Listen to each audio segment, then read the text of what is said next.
All right, Shalom, Shalom. I want to give all praise, honor, and glory to Yahweh, Bahashem, Yahweh Shai, Bahashem, Wakal Kodash.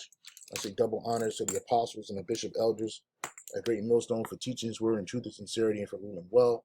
And salutations to my fellow Akim across the four corners of the globe, preaching and prophesying in the name of Yahweh, Bahashem, Yahweh Shai.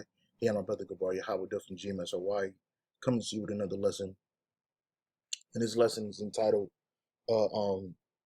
Christians are the number one supporter of Israel. All right. And when we say Christians, we're talking about chiefly these evangelical Christians. Hey, Barak Tayyah Bashem Shai, 14,400 views on that just video I'm showing you. And yeah, so like when you look at these so-called evangelical Christians, they're the ones that's helping financially prop up and so-called religiously prop up the state of Israel, man. And this video that you're about to see in front of you is a bunch of evangelical Christians from Canada and America that over the summer times they go to they basically sign up for slavery uh to the so-called Jew, all right? And then these so-called Jews and even these so-called evangelical Christians, they believe that they're fulfilling prophecy, because they're dressing these vines, they're taking the the grapes off of these vines, and so they can make wine, and they're basically being exploited and they don't even realize it. They're just free labor for the summer. And these people don't even work hard. You can tell that they're not hard workers. They're not really used to the sun. They're not really used to hard work.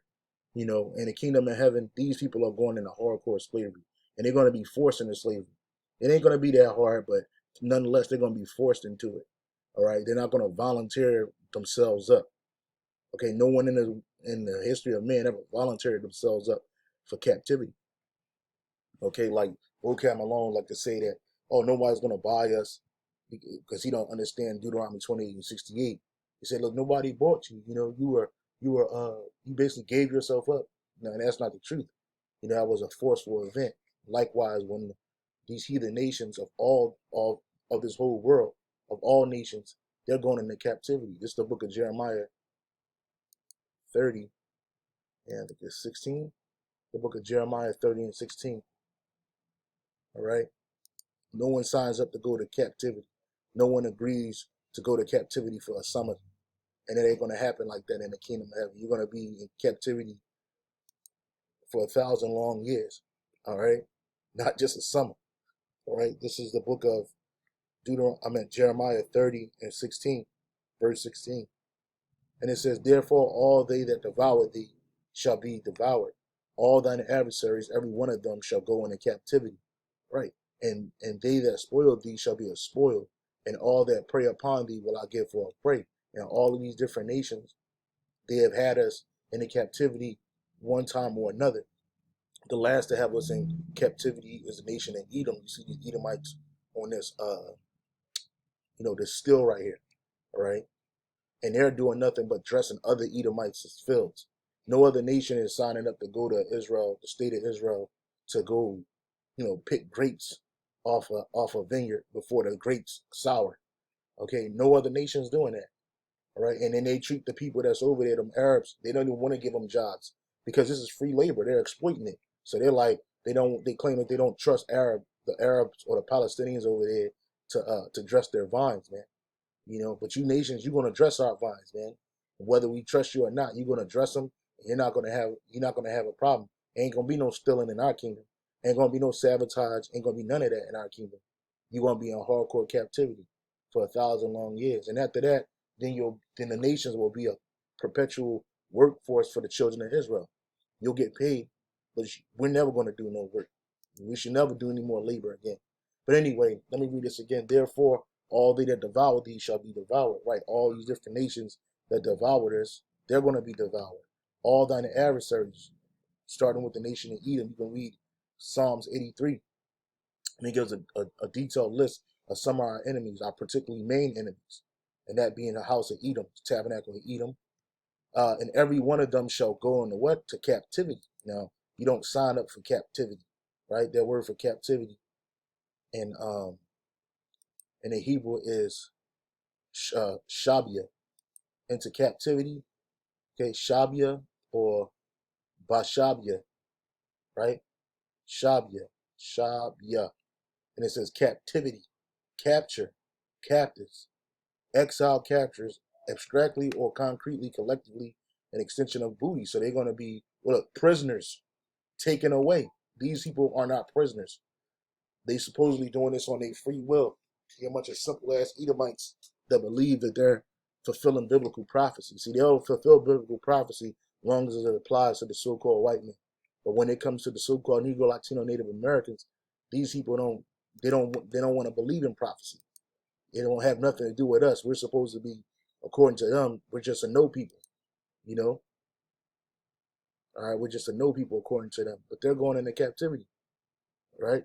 Let's read on. It says, verse 17, for I will restore health unto thee, and I will heal thee of thy wounds, saith the Lord, Yahweh Shem Shai, because they called thee an outcast, saying, this is Zion, whom no man seeketh after. And that's us, right? That's not these people. These people seeking after Esau, you know, they're not doing it in the manner of biblical prophecy. But see, like again, Esau uses biblical prophecy when it suits him, when he can exploit it, you know. And I'll play the video in a second. All right, I just want to see this in a different Bible version. It says, I will give you back your health and heal your wounds, saith the Lord, Yahweh Shem Shai. For you were called outcast, Jerusalem, for you are called an outcast, Jerusalem, for whom no one cares. Right. And that's not the case over there in the state of Israel, because people care about them. All right. Let me play this video right here, this short right here. This is a short from this thing right here. For Israel is a commandment, and it's something that for Israel is a commandment, and it's something that we truly appreciate. Praying for Israel is a commandment, and it's something that we truly appreciate. Christians are the number one supporters of Israel, and it's really amazing that we're building bridges between Christians, and to see that happening and evolving is and growing. It's really our responsibility to make sure that it grows, because we see where the world is going, and it is our job to be the light and to have victory over darkness, because we do have the power to be victorious. Praying for Israel. Which you Edomites don't have no power for victory. You're not gonna, you Edomites, you're in your victory right now, you know. But this is Christianity, you know. They're talking about praying for Israel, like they're gonna get a blessing for that. But you're praying for Edomites. You're not praying for the Israelites, you know. You're not. These people are not doing anything but supporting Edomite. I don't even want to say it, but they praise supporting an Edomite outpost in the Middle East, man. Point blank, simple as that, you know. And they do it so by their pledges of money. They do so by their so-called prayers. They do so by their so-called work that they do for these people for free. Volunteer harvesters from the United States and Canada have local Jewish vintners in Samaria, otherwise known as the West Bank, wondering if not just the grapes, but also the times are And right. mind you, that West Bank supposedly belong to the Palestinians, which they're bombing at. Well, they're bombing Gaza right now, but I'm sure they're catching hell on the West Bank too. But these people that walked up in that land, and it was promised to the so-called Arabs, which neither one of them belong in that land. But these Edomites took it over. They took the land. They just walked in there and took it, and then they created these vineyards on property that don't belong to them, you know. And then they got Edomites from America and Canada basically putting themselves in slavery to these devils, man. And this is easy slavery. This is nothing. She got a water bottle, a backpack, probably got snacks in there and shit, you know. And they're trying to act all humble, you know, and peaceful. But this is free labor. That's all this shit is. You know, Christians sign up to go to free labor. But that's not biblical prophecy. In the scriptures it said all your nations are going to be out there. All these nations are going to be out there. And you Edomites, don't even think that you're going to be touching the wine or the grapes that's going to get turned into wine in the kingdom of heaven. That's not going to happen. But you are going into slavery. But it's going to be the hardest form of slavery, not this shit. Otherwise known as the West Bank, wondering if not just the grapes, but also the times are ripening. The Hebrew prophet Isaiah predicted that close to the time of the Messiah's coming, the sons of foreigners would be their vine dressers. And that's after the coming of our Lord, right? The exaltation of the afflicted, right? Because we're the true afflicted, all right? Right? We're the true afflicted. So it's exaltation of the afflicted. It says this is what she's talking about. She's talking about Isaiah 61. I'm gonna start at 1, but the point's in 5. It says the spirit of the Lord Yahweh Bashem Yahushai is upon me, because the Lord Yahweh Bashem Yahushai have anointed me to preach good tidings unto the meek. Who are the meek? We are the Israelites. We're the meek. We're the lowly. We're gonna look up that term for meek real quick. All right. We are the meek. So if I can find it right here, the meek. The Hebrew word there is ainawah, right? It says poor, humble, afflicted, and the so-called Jew is not poor and afflicted. You can't have a vineyard and be poor. That's not going to happen. You know how much money it costs to establish a vineyard? You gotta get the grapes. You gotta grow them. You gotta pick them. Then they gotta do all kinds of stuff to turn it into wine, man. That's an expensive thing, So the Lord is bringing what? To the poor and the weak. We're the weak in this world. We ain't got no strength in this world. We don't have an army. We won't even have our own land, because all of that's been taken away from us, and the heathen have it. All right. So that word there's I know why, right? Let's keep on reading. It says, He have anointed me to preach good tidings unto the Salakia. What's going on? He have anointed me to preach good tidings unto the meek. He have sent me to bind up the brokenhearted, to proclaim liberty to the captives. And we're the captives. See, the so-called the Jays, they're experts in making themselves the victims, right? But then they'll chant down somebody else's victimhood, or they'll tell us that, hey, you should just work harder. You should just forget about what happened to you in the past. But they can play the victim like they're doing right now with all of that mess that's going over there in the state of Israel, which is our land. It's not even belong to them, And I always say that because it doesn't, Just like America don't belong to you, Edomites. You took it, you stole it, right? It says, He have sent me to bind up the brokenhearted, to proclaim liberty to the captives, and the opening of the prisons to them that are bound, right? Because these prisons that we're in are these different nations, starting off with these different nations, and you have physical prisons that our people are bound up in, but the places of our captivity is our prisons, to proclaim the acceptable year of the Lord Yahweh and the day of vengeance of our power, to comfort all that mourn. So the fact that these Edomites will be in our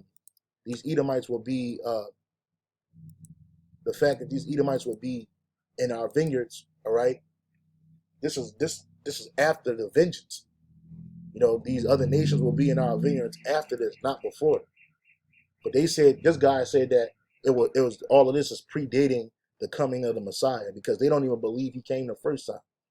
And that's where the hypocrisy of these so-called Christians come in at, because they believe in so-called Jesus, right? But the so-called Jew don't believe in the so-called Jesus, man. As a whole, them people don't believe in the Messiah, But these ignorant Edomites, they go over there, they support these people and all the wickedness that they do. And they think that they're going to get a blessing out of that. You are so mistaken. Let's go back to Isaiah 61.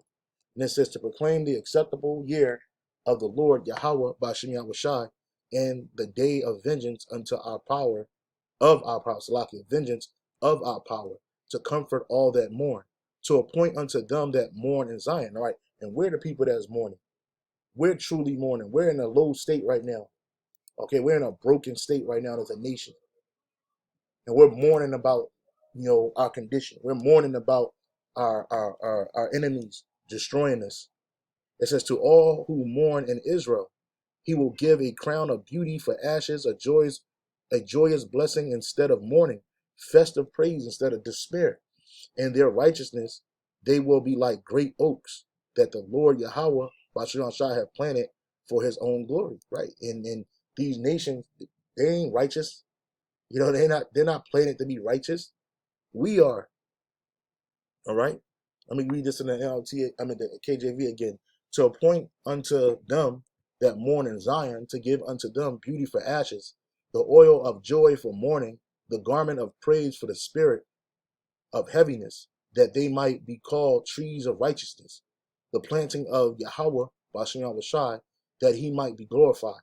And they shall build the old waste, they shall raise up the former desolations, and they shall repair the waste cities, the desolation of many generations. And that's not what they're doing over here. These Christians, they sign up for this, right? Claiming that this is a part of biblical prophecy, and it's not.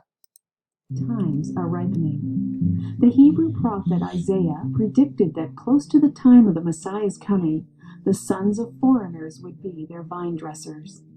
Our sages have taught us that during the times of the final redemption, which we are right now in, other nations will come to help build the land of Israel, to help the Jewish nation to fulfill all. It didn't say nothing about the Jewish nation. It's for the Zion. It's for all of Israel.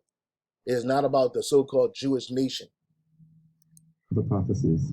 Tommy Waller, The prophecies to help the Jewish nation to fulfill all of the prophecies. Tommy Waller, a Christian from the United States, has harvested in Samaria's vineyards for the past 6 years. What started out as a one-time family project has grown into Hayuvel Ministries, with more than 150 North American volunteers. The Word of God is true, and that people need to connect to it, and people need to come to the land to experience the harvest.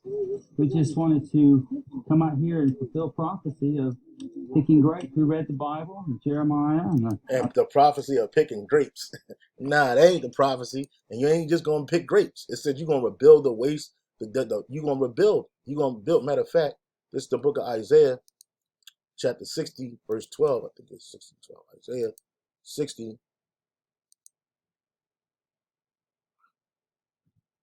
Right?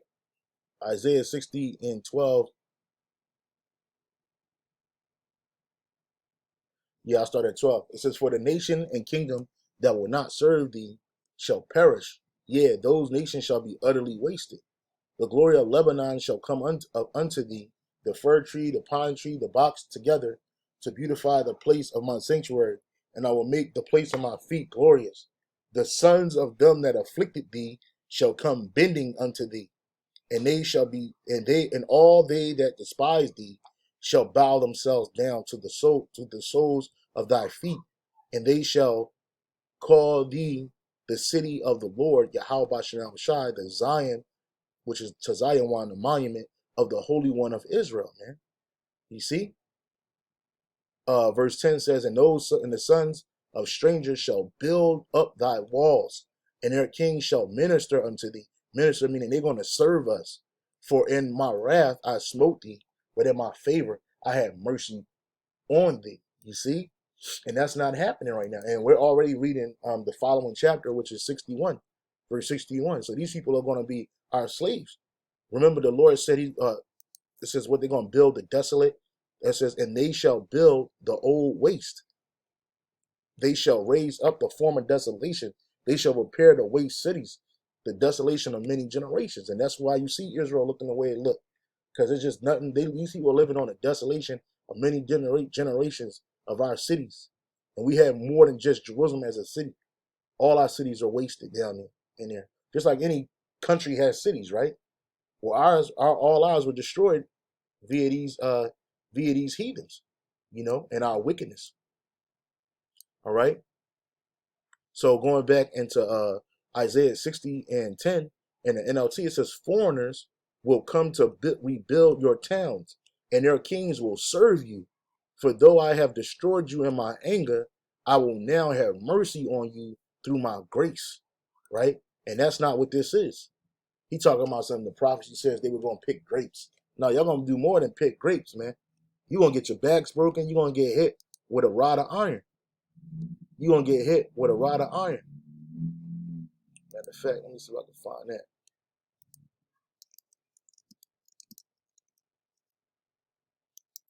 Because them people ain't going to do this willingly. You know what I'm saying? They're going to have to be forced into it, man. right? You're going to have to be forced into it. Hopefully it shows up. Yep, a rod of iron. This is Psalms 2 and 9. Thou shalt break them. This is a promise that the Lord gave Yahweh Shai. Thou shalt break them with a rod of iron. Thou shalt dash them like the potter's vessel. Right? What effect? Let me read up. Let me read up. Yep.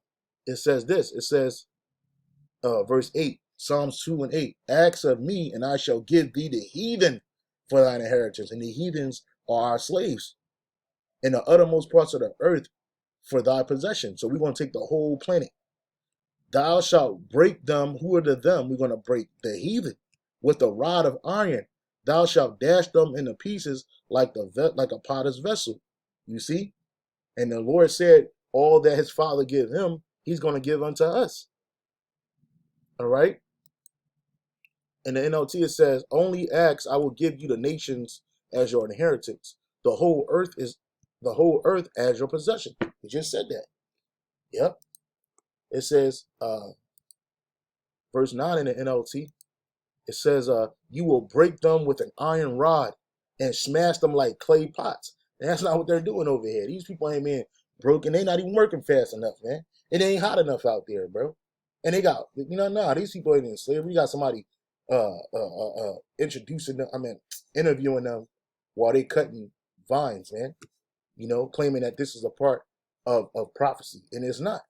This is not the prophecy that's written in Isaiah 61 and 60, Isaiah 60, right? Or Isaiah 14, all right? So these nations are going to get broken with a rod of iron out here, man. All of these nations, especially the nation in Edom, man. And again, they're not going to be interviewing them about getting hit. About picking vines, man. Revelation 2 and 27. And he shall rule them. The he is Yahweh Shai. Right? He going to rule them what? With a rod of iron. As the vessels of the potter shall they be broken to shivers, even as I received of my Father. And not only Yahweh Shai, but us too. The hopeful elect, the men of the Lord that believe and that are found worthy enough to be saved. All right? We're going to rule them what? With the rod of iron. Same thing that was given to Yahweh Shai is going to be given to us when we read it in Psalms 2 and 9. All right? In the NLT, Revelation 2 and 27, it says, they will rule the nations. Who are they? The elect will rule the nations with an iron rod and smash them like clay pots, man. You see? As I also have received from my Father. Right? And we read about that in Psalms 2 and 29. And these people right here, they're not being ruled over with a rod of iron. They're just being exploited for their free labor. All right? They ain't got to pay for it. These people volunteer for this shit.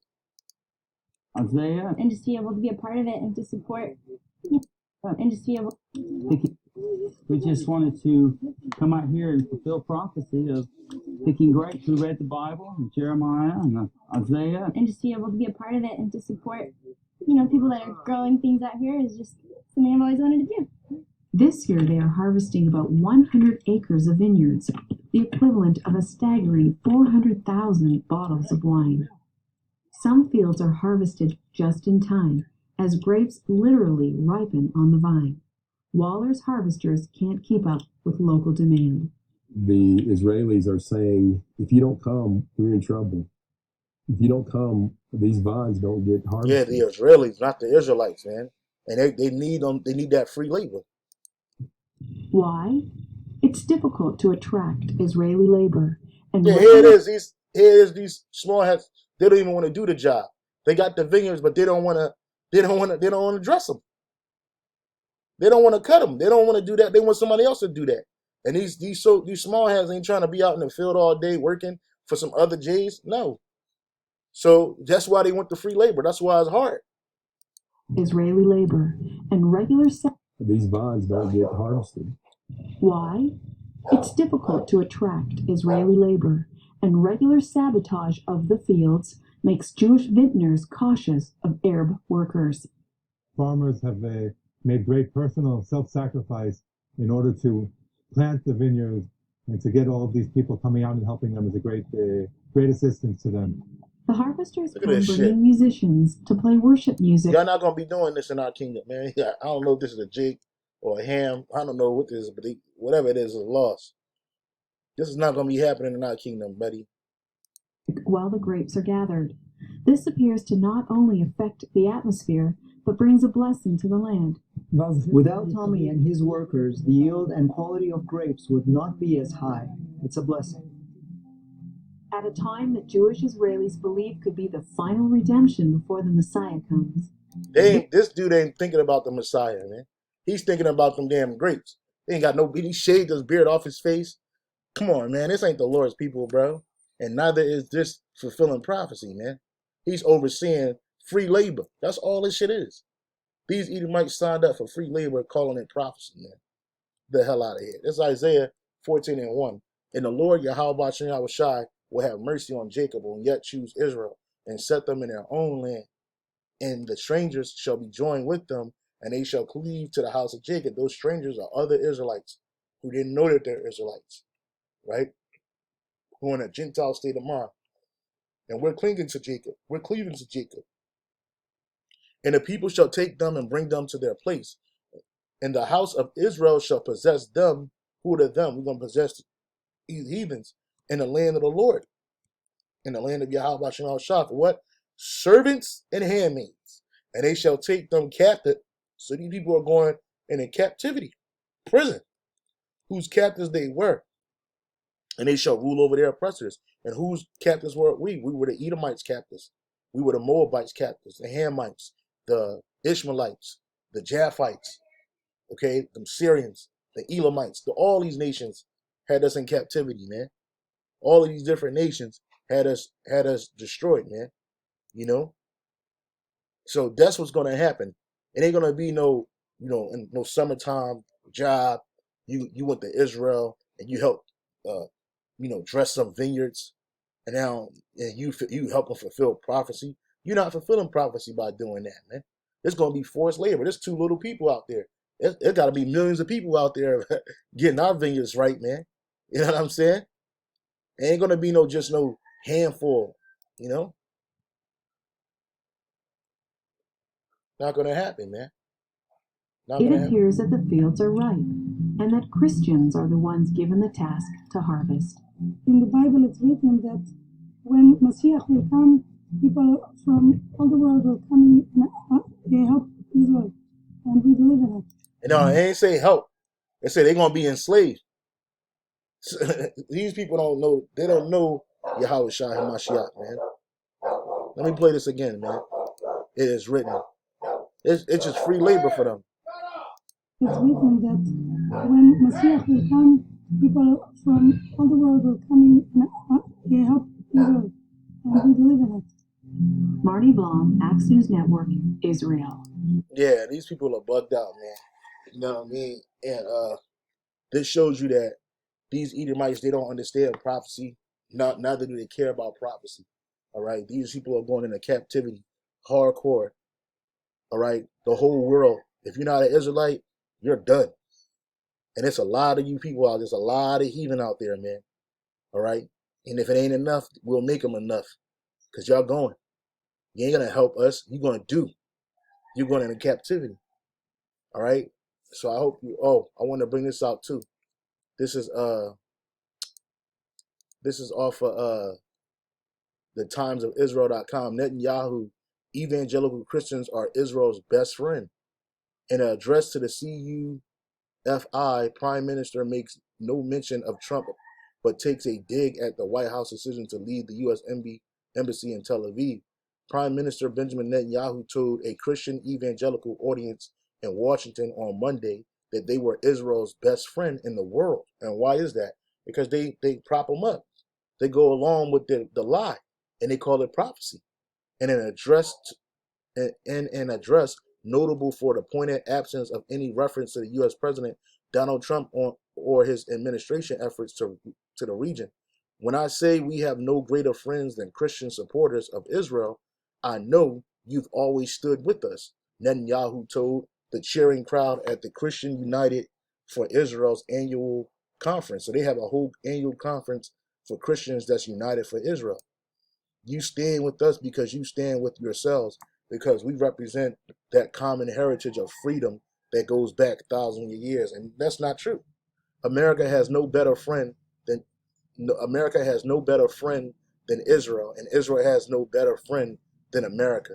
And that's why the least of the flock are going to draw a big Satan. Little Satan going to draw a big Satan, which is America, into the war, because there's so much best friends, right? Netanyahu continued, and Israel has no better friend in America than you. Speaking via video to an enthusiastic audience, that sprang to its feet as the prime minister's image appeared on a giant screen, right? Netanyahu described Israel and America as engaged in a great struggle.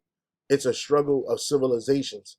It's a struggle of free societies against force of militant Islam. Netanyahu argued they want to conquer the Middle East. They want to destroy the state of Israel, and then they want to conquer the world. And that's not the case. That's what you Edomites want to do. That's what you Edomites want to do. You want to continue doing that. But you want to use the Christian sympathy to keep you going, right? And these people are none the wiser because they don't know the scriptures. And they don't know the truth. All right? So I hope you're edified with that and say shalom on to the next.